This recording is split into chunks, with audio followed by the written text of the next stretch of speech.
Welcome to a new edition of Random Book Talk.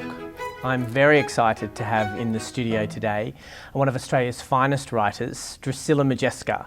Drusilla, I am thrilled to be talking to you about your new novel, The Mountain. In fact, it's your first novel. Yes. There are so many things to love about The Mountain, and it's about so many things. It's about place, Papua New Guinea, art, independence.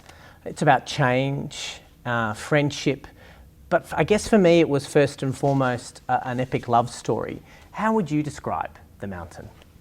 Well, it's all of those things. So it's a hard book to describe. So maybe the way I think of it is the foundation of any novel, and very much of this novel is character. So really, when we take all those big things, it's how that acts on and is acted on in individual lives. So for instance, the book opens with Rika, who is one of the central characters whose story runs the whole way through the book. And we open with her at 20. She's grown up in Holland. Her mother has died when she was 16. She's had a trauma, which at the beginning we're not quite sure what it is around, something to do with a kind of a love affair or an encounter that had gone wrong. And she marries a very kind older Englishman who's an ethnographic filmmaker, and he's going to Papua New Guinea. And the stories she hears of these kind of extraordinary place with these kind of great, a really different way of seeing the world. So she arrives there in 1968 when we're not far from independence. She's very young. So then the opening question is, what's this going to make of Rika, and what's Rika going to make of it? And her journey to the mountain, I mean, it's a very special part of the novel. It was for me anyway. In fact, Rika's character is kind of emblematic of many strong women in this book. It's the women, in fact, that almost sort of drive the narrative forward. Martha, Lady, Billy. What is it about these remarkable women that so appealed to you? Well, I've always been interested in the lives of women, and it's what I've always written about, maybe because it's what I know about. And maybe I've known a lot of strong women. And I think also that the second half of the 20th century has been a period of enormous change in the lives of girls and of women. And one of the things that interested me very much, and has always interested me, is how women put together the kind of questions of their own independence, their own life stories, their own careers, their own creativity, and the questions of love. And that's very much at the heart of this novel. So for all the women, when Rika arrives in Papua New Guinea in 1968, she meets two other very young women who are also rather floundering and struggling, and what are they going to make of it together? So in a way, the journey of their friendship is very central, as well as their loves, and then the kind of great losses and the children who are or are not born to them. I became very attached to these women, and through these women learnt so much about Papua New Guinea. I mean, the novel starts out at the end of the 1960s in Papua. I believe you went to university in Papua. What was it like then? It was wonderful. I myself was very young, and I'd married an anthropologist. I would like to say here really clearly, this is not autobiographical. Right, yes. I know this story because I've lived it, but my own life there was unexceptional. I knew some very exceptional people and saw a lot of very exceptional things. But it was a time of enormous change, and looking back, it was a period of momentous change. It was a time when Papua New Guinea was one of the last places to decolonize, and so there was a great deal of idealism that here we could learn from what had happened in Africa and what had happened in Asia, and we could do it well, we could do it better.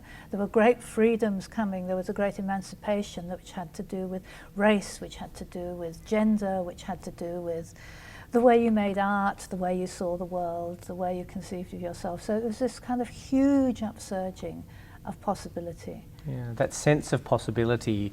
And the novel in many ways is sort of brimming with ideas, and one of the themes of the book, art, sits or weaves its way through the novel from almost the beginning right through to the very end. And I became very enamoured and interested in these barkcloth paintings that really are very central characters in many ways in the book. What is it about these barkcloth paintings, and what makes them so important to the mountain people?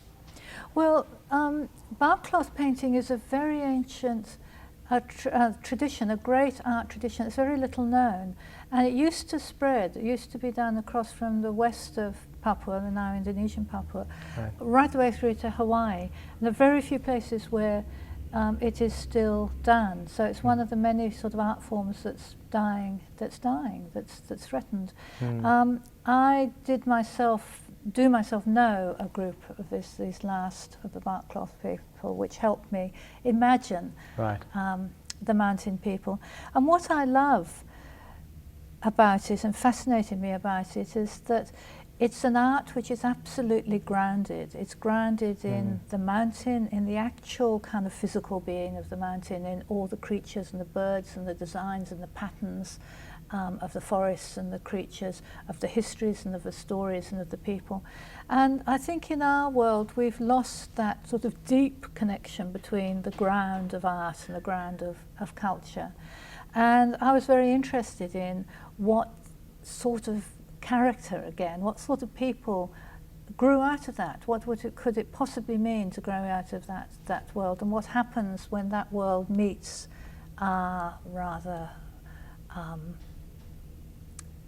a modern world that can very often be kind of rather harsh and acquisitive. And in many ways, I guess that's sort of a nice entry into talking about the structure of the book. The book is divided into two parts. Now, sort of going quickly to the second part of the book, Jericho's story. Jericho plays quite a significant role in possibly even being a custodian of the barkcloth paintings. In some ways. Jericho represented for me the next generation of Papuans and of the characters in the novel. What legacy do you think Jericho and his generation inherited from the past? So Jericho is in his 30s, or 36 I think, in 2005 when the second part of the novel happens. He was born on the mountain. I'm not going to tell you how and plot spill, but he was born of the mountain of a European father and a mountain woman. So he is in this wonderful word that they use in Melanesian Pidgin, hapkas, which obviously comes from half caste, which has many very negative connotations, but it's being reclaimed in Papua New Guinea. It's actually very cool to be hapkas, and it can mean not only a racial thing, but it can also mean people who kind of live between cultures. So you can be a sort of an existential hapkas, like some of the characters in the first half of the book who grew up in the village and then went to America to do postgraduate work and came back and taught at the university. So they might often call themselves cultural hapkas because you're betwixt and between. Rika herself becomes a kind of a hapkas, that she's caught in both these worlds. So this is this next generation that have been born out of the great love affairs that happened in that early period between the Papuan, educated, clever Papuan men who were taking the country forward to independence, and these girls who had come from Europe and Australia looking for something. And yes, so I guess that's what the novel tells you, what the inheritance is. It's a huge inheritance, and in Jericho's case it's both what did actually happen, a very confused kind of history that's never been clear. Why did Rika leave 5 years after his birth, never to return, and cuts off this place which has meant so much to her? There's been such a great and deep passion. Well, I guess it's all in the book, and it's in stores now, and I think readers are going to delight and talk about this book for years to come. It really is a very special book, and in many ways I felt it was a gift I learnt so much and found it, you know, an effortless experience to turn the pages. I wanted to just quickly though, because Can I say something here or yep. not? Yes. I'd just like to say that's a really nice thing to say, because it was a book that was a very long time in the writing, and it was a book that has demanded everything of me at the age I now am. And more than any other book since Poppy, I feel like it's the book that has taken everything that I know and everything that I'm capable of. So it's very nice of you to say that. Well, thank you. It was a true joy to read. Thank you. One of the questions that we do like to ask on Random Book Talk is, we don't let anyone get away without them telling us their favourite book and why. So I put that question to you. I am now reached quite a good age, and I don't have a favourite book. I read an enormous amount. I have all my life. I love books. I learn through reading novels, through reading fiction, through reading. I could tell you what the books, maybe I could tell you decade by decade. Yes, or maybe just the last book or two that, yeah, by all means. Well, I mean, just to go back to Papua New Guinea, when I was there as a young woman in the 60s, I read for the first time Frantz Fanon, Chinua Achebe, James Baldwin, Simone de Beauvoir.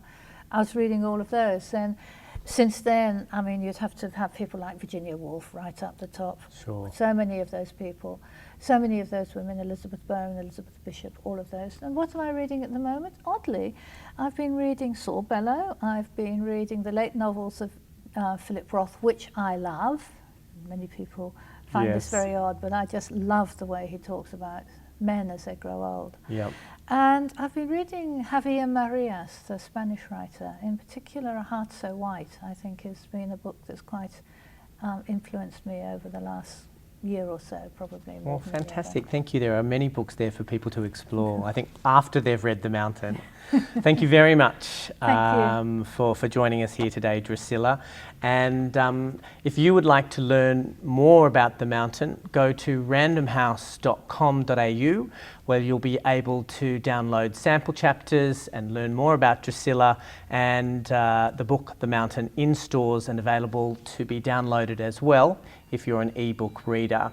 So thank you again, and we'll see you next month.